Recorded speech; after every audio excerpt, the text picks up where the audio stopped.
Hey, this is Sam Kim, the producer of TERA. And I'm Stefan Ramirez, the associate producer. We're excited today to provide a brief highlight of the demo we gave to community and press at PAX 2010. What you're about to see is an exclusive look at a new, updated build filled with content, improvements, and polish. This is not a trailer, but a cut-down version of our demo built entirely from footage captured in one of our playthroughs. TERA is deep.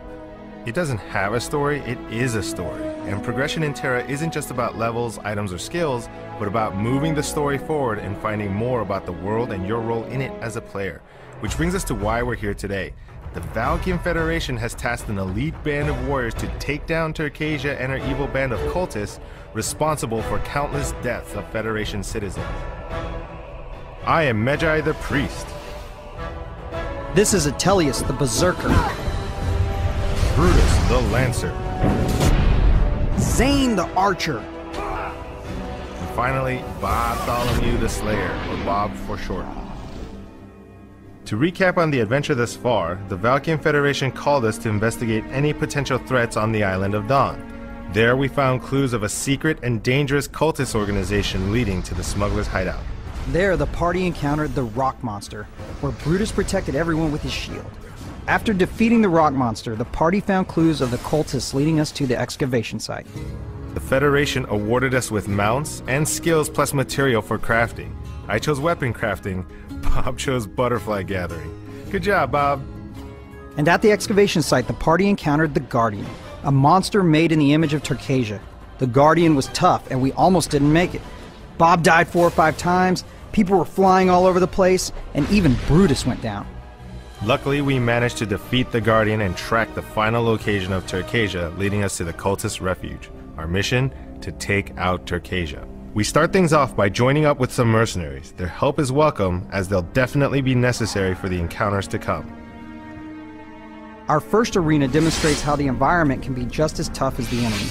Spikes shoot through the floor, drawing blood and knocking us down. The strategy for us is to work the center of the room and not let the enemy push us into a fight with the spikes.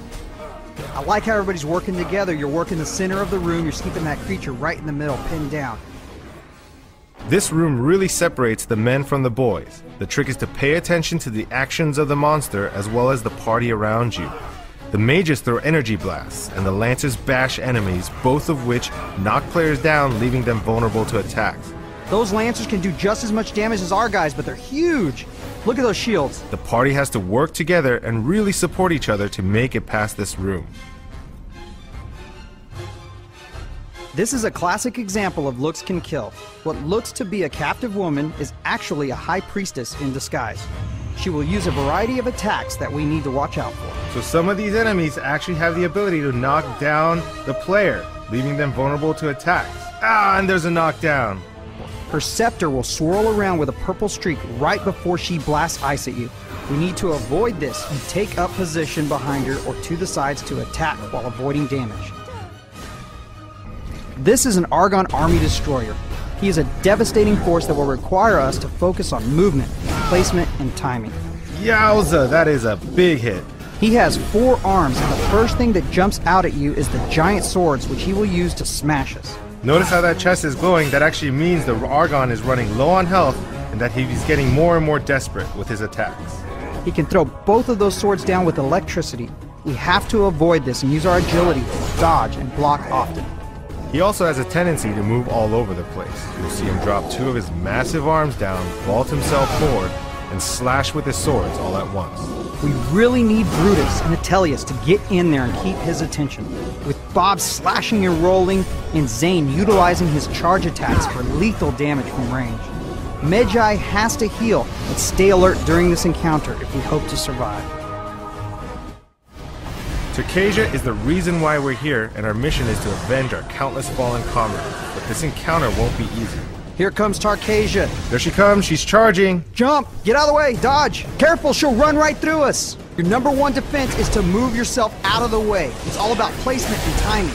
Watch for those tentacle attacks. Turkasia has 2 incredibly powerful tentacles that do massive damage, as well as spinning blades that decimate any nearby opponent. Combine these with countless powerful ability combos and an impenetrable defense, and you have one of the strongest foes the Federation has ever faced. Luckily, with teamwork and awesome heals, we proved that it's possible to take her down. That wraps up our PAX 2010 Demo of TERA. If you like what you see now, you'll love what we'll have at launch. We're continuing to build, improve, and add content, and there's a lot more in store for the future.